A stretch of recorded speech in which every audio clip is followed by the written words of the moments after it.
أعوذ بالله السميع العليم من الشيطان اللعين الرجيم بسم الله الرحمن الرحيم الصلاة والسلام على أشرف الأنبياء والمرسلين نبينا محمد حق قدره العظيم al'umma masu kallon mu da sauraron mu mune muku barka da wannan lokaci sannan mu da sake kasancewa da cikin wani sabon shirin na saurara ka ƙaru zango na uku kashi na ɗaya kenan inda za mu ɗora akan inda muka tsaya dangane da tambayoyin da kuke turo mana ta cikin wannan shiri na saurara ka ƙaru.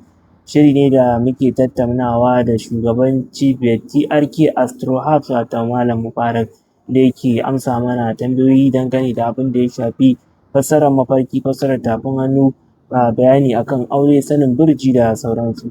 Da ni kuma Malam ya shigo domin fara gabatar da wannan shiri mune maka barka da shigowa Malam. Barka da. To baya ga wannan takaitacciyar gabatarwa insha Allahu Malam yau muna da wani tsokaci dangane da wasu al'amura da muke fuskanta ko kuma ake ta kawo mana. So tari za ka ga an yi aure sa'idin aure an samu haɗuwar lamba, musharaka da hawan jarabi har ma da shi kansa digiri. Amma sai ka ga cewa ana ta fuskantar ƙalubale na yau da kullum a cikin wannan auratayya. Da wannan ne wasu suke ganin cewa anya kuwa akwai batu na munzila tana samuwa yadda ya kamata musamman ranakun da ake ɗaura auren nan. Wasu sun zaɓi ranakun Asabar a matsayin rana mai kyau, wasu kuma sun ce wannan rana ba ta da kyau dangane da abin da ya shafi ɗaurin aure. Wannan ne muke so Malam a yi mana ƙarin haske dangane da wannan. Malam bismillah.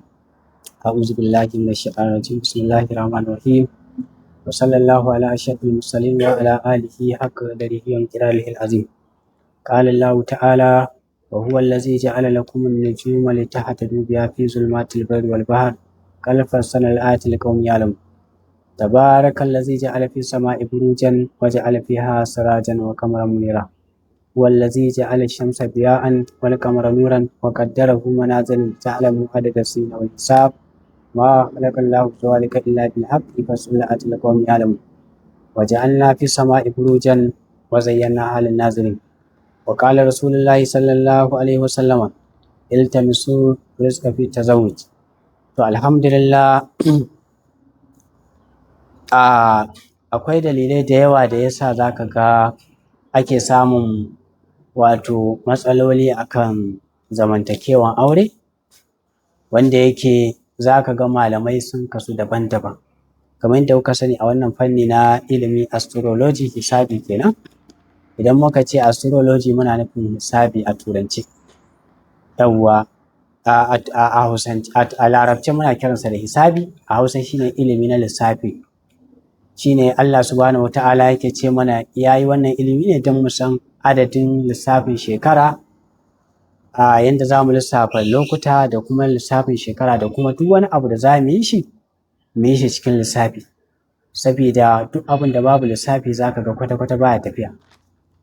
To saboda haka Allah subhanahu wata'ala to sai zamana a cikin wannan shi ilimi na hisabi yana da faɗi, faɗinsa na da yawa, musamman yanzu da abubuwa sun yawa a harkar social media wanda yake da masu yin jawabi akan fannin ba su da yawa. Yanzu kuma abin ya riga ya karaɗe, akwai wanda sun zauna wajen malamai sun koyi abin, wasu kuma ji suke ana faɗa sai su ɗauko su yi. To shi akwai fanni na ta haƙiƙi, akwai kuma fanni kawai na ɗauka ai. Wasu 'yan ta haƙiƙi su malaman ta haƙiƙi su ne wanda za su baka hukuncin da abin da yake tabbacin yana afkuwa tabbas haka ne. Akwai kuma wanda suke kawai sun ji ne ana faɗa ba ma su taɓa ɗora mutane akan shawari ba, saboda su malaman ta haƙiƙi idan suka ɗora ku akan shawara, misali malamin da yake ta haƙiƙi in ya ce ka yi aure kaza to in Allah ya yarda yana lura da auren nan in nan da shekara nawa ne wannan ilimi da bayani da ya baka akan auren nan yana nan ko baya nan ko sana'a.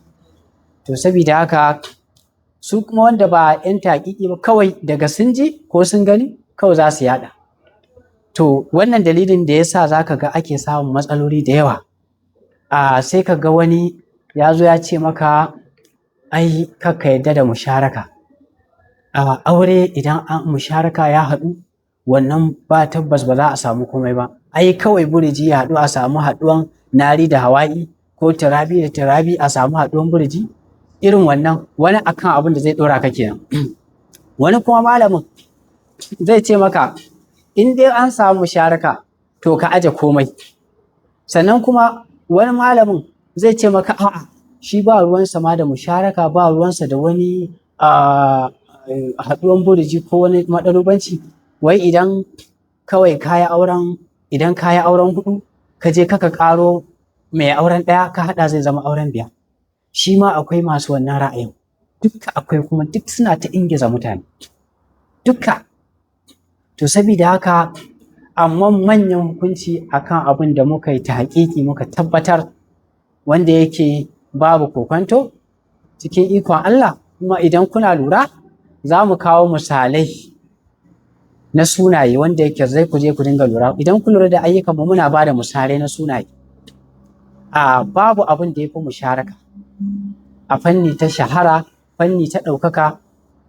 In dai aka rasa musharaka an rasa komai. Dai cewa musharakan kala-kala ce. Akwai wanda za ka ga aurensa an samu musharaka, amma rashin samun maɗalubanci na haɗuwan ma'i da turabi ko hawa'i da nari ko da dai sauransu, sai ka ga musharakan da kyau, ga kuɗi ana samu, amma ba a samun jituwa a zama aure. Shi kuma wannan muna ba da shawara kai ƙoƙari ka san menene ɗabi'an matanka, ki san me ɗabi'an mijinki. Shi yasa Indiyawa idan za su yi aure, ɓangaren da suke aiki da ilimin na taurari, za ka sai ka san statement, ka san bayanai na wato wacce za ka aura na burjinta, sai ka zo da shi ka tabbatar ka karanci ɗabi'anta sai a auren. Saboda dalilin da yasa ake samun matsalan kenan. Sannan kuma akwai ɓangare na rashin shi kansa musharakan. An ce auren biyu sa'idi ne, 7 sa'idiya ce, 5 sa'idiya ce, to 8 sa'idiya ce ga wasu tsirarin mutane. Banda 'yan kasuwa irin su sarakuna, masu harkan abin da ya danganci shi'irci, 'yan siyasa, masu 'yan sumogal, masu aikin kamfani. To idan mu ɗauki biyu muna da auren biyu kala uku. Kaga shi ma a kala uku ne kowace da kalan zamantakewanta. Sannan muna da 5 ɗin kala uku, muna da 7 ɗin kala uku. Sannan a nahisan aure irin su 1, 3, 6, 9, wani za ka ga ya auren uku yana samun mahaukatan kuɗi ka rasa dalili. To ukun kala uku ne ita ma. Dai duk kuɗin da mutum zai samu a nahisan aure irin su 3 da 9 da 1, sai ka samu wani hau ya biyo baya komin daren daɗewa. To da yawa za ka ga wani ya auren uku yana samun mahaukatan kuɗi, amma ka lura da kyau za ka samu ƙarshe dai yakan yi gidan yari. Wata hau takan hau kansa ko fashi da makami ya hau kansa. Shi kuma 9 an yi a inda aka yi taƙiƙi, mutumin da ya auren 9 sai ya kai nisa baya tare da matan. To lallai misali irin wanda za ga ya tafi ya yi nisa ya bar ƙasa baya tare da matan, to za ka samu wani yakan samu kuɗi, musamman sa'idin 9 da ya kasance sa'idi, amma da ga ya dawo yadda take sai ya talauce. To haka 4 da yake kaga 4 muntajizi ne, amma mafi yawanci an yi ittifaƙin ma'aikaci na gwamnati wanda yake ba zama yake a garin da matan yake ba, wasu sukan samu rufin asiri da shi sosai. To kaga shi sa akwai bambance-bambance na shi kansa musharakan. Akwai kalan musharakan da zaka ga musharakan ne amma kuma mutum bai sama ba. A lura da wani abu da kyau, in ka san juya kuɗi za ka yi, idan kai auren biyu za ta kai maka, za ka samu buɗi. Amma idan kai malami ne kana neman shahara a san ka a duniya, musamman kana harkan social media, kai auren 5 ko kuma auren 7. Idan kai mai fim ne kana so a san ka a duniya, kai auren 7 ko 5 ɗin ma irin su mawaƙa duk tana yi. Saboda haka idan ka san sunanka Aliyu ne, ka samu Maimuna ka gani ko Aisha. In dai fim za ka yi ko wani abu da ya danganci a haska za ka sani. Wannan abu ne wanda yake jin haka. Idan ka san sunanka Adam ne ko Ado, ka auri Maimuna ka ga ikon Allah ko Fadima, za ka sanu a duniya. In dai kana har abubuwan da za a haska ka ko malintan ne ko ma menene za a ɗauka haska duniya ta gani. To saboda haka akwai kuma 8 idan ka san sunanka Buhari ne, to in dai za ka yi siyasa ko sarauta ko shi ma abin da ya danganci a shirci ko abin da abin da ya danganci a aikin gwamnati za a san ka a duniya. Ko ya kasance sunanka Ibrahim ka aure Hafsa, sannan idan kuɗi kake nema ka ga Ibrahim ya aure Zainab, shi ma a kasuwa haka ne. To ba zan da ya cika ku da surutu ba saboda bayani muke akan ranan tambayan da aka yi. Dalilin da ya sa muke warware wannan saboda abin ne ya ci kurkuɗe, wasu ana kaɗa hankalinsu can, wani a ce masa can, wani a ce masa can. To saboda haka akwai kuma uwa uba akwai digiri a aurarakin da mu faɗa. Akwai wanda za ga nahisi ne, amma idan da digiri yana taimakawa wajen samun kuɗi, sai dai a ce nahisantin tana taɓa mutum. Haka taron manzila wajen ɗaurin aure da muke ta faɗa, kamar yadda ake taron manzila a fara kasuwanci, manzila a fara mu'amalar soyayya ko kafa wani abu ko neman mulki, to haka shi ma batun aure yake. Manzila na taimakawa wajen ka ga nahisan aure ana samun mafita wanda yake ba a wahala, ko kuma ka ga mutum idan shi hawa'i ne auren uku ba zai wahala ba kamar ma'i da turabi. Haka idan nari ya auren ɗaya ba zai wahala ba kamar sauran. Haka idan hawa'i ya auren uku shi ma. Haka idan turabi ya auren turabi da ma'i sai auren shida, suna samun ɗan sauƙi. Ba fa za su kauce ma wannan wahalan ba, za su samu sauƙi ne.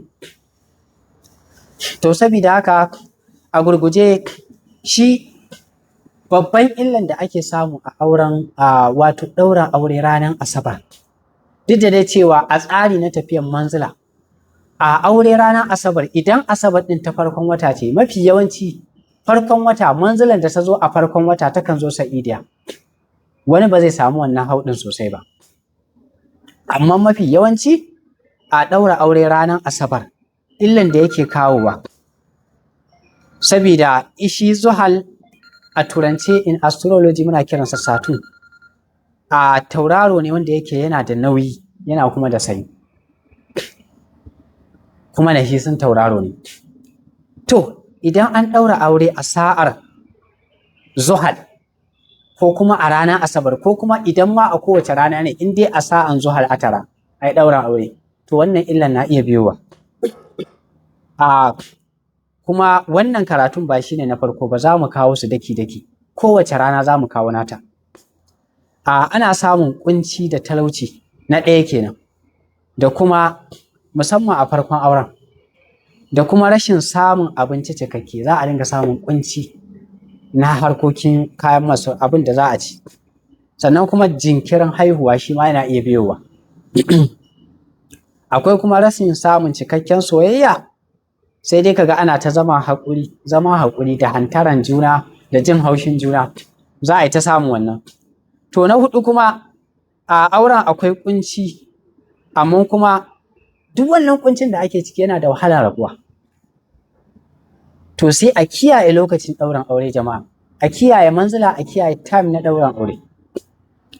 Sannan kuma akwai yawan rashin lafiya, kaman za ka ga kama auren shida, matsala ta rashin lafiya zai ta faruwa ga ma'aurata, musamman ita matar. To wannan shine takaitaccen bayani, wannan kaɗan daga cikin abin da ke faruwa kenan idan aka ɗaura aure ranar Asabar, aka ɗaura aure ranar Asabar ko kuma sa'an Zuhal. Wannan shine. Alhamdulillah, madalla da wannan bayanai da aka yi mana, da fatan kuma masu tambayar sun gamsu da waɗannan gwalagwalan bayanai da aka ji daga bakin malam dangane da masu ganin illar yin aure ranar Asabar ko kuma masu ganin fa'idar yin aure ranar Asabar. Malam ina ga wannan zai warware dukkan wani tantama da ake yi ko? Wato alhamdulillah, Allah ya saka da alkhairi. A lokacin ya cin mana, amma muna da tambayoyi guda biyu da za mu amsa. Na farko akwai batu na auratayya, akwai mai tambaya aure. Wannan aure kuwa shine auren Aisha da Aliyu. To, alhamdulillah, kamar yadda muka faɗa a baya, in dai Aliyu ya kasance yana harkan fim, yana odan kaya, ko kuma yana harkokin da za a haska shi a duniya, ko kuma malami ne, to lalle aurensa da Aisha akwai matuƙar ɗaukaka. Ita Aisha har yanzu a ƙa'ida a doka ta lissafi na hisabi, a bayanin sunan Aisha ana rage namba ɗaya. 337 ne, 377 ne kai, adadin Aisha 377, amma ana cire ɗaya ya zama 376. Amma har yanzu akwai wanda su ba su yadda a ciren ba, kuma suna lura ne da su me suke gani a hukunci na taƙiƙi. To duka dai shi Aliyu idan ya auri Aisha a kowane fuska da ɗaukaka a auren, sai wahala ka ga Aliyu da Aisha ka gaba a cikin wadata, abu ne mawuyaci, musamman mai odan kaya, malami, mai harkokin fim, ko wanda za a ɗauka a haska, ko kuma Aliyun da ya auri mai suna Maimuna.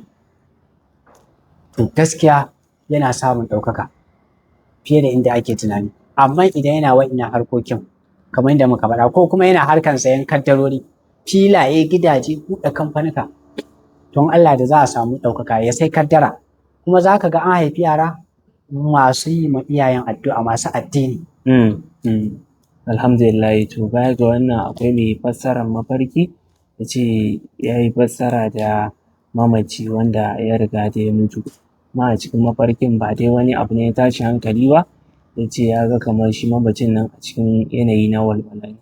To alhamdulillah, shi kamar yadda muka sani mafarki na mamaci ya kasu daban-daban. To amma kamar yadda shi sigan tambayar ne ya zo, a idan aka yi mafarki da mamaci a gan shi cikin walwala da farin ciki, to yana nuni lalle wannan yana cikin rahaman Ubangiji, sai dai a ci gaba da masa addu'a. Kuma idan a gan shi cikin wani yanayi na damuwa, to yana da buƙatan addu'a, yana da buƙatan addu'a. Sannan kuma idan mutum ya mafarkin mamaci yana masa bayani a mafarki, to idan ya riƙe wannan bayanin da ya fito, lalle abin da mamacin ya faɗa masa gaskiya ne. Wasiya ce kenan. Yawwa, wasiya ce, gaskiya yake faɗa masa. In faɗakarwa yake masa, to lalle ya faɗakantu.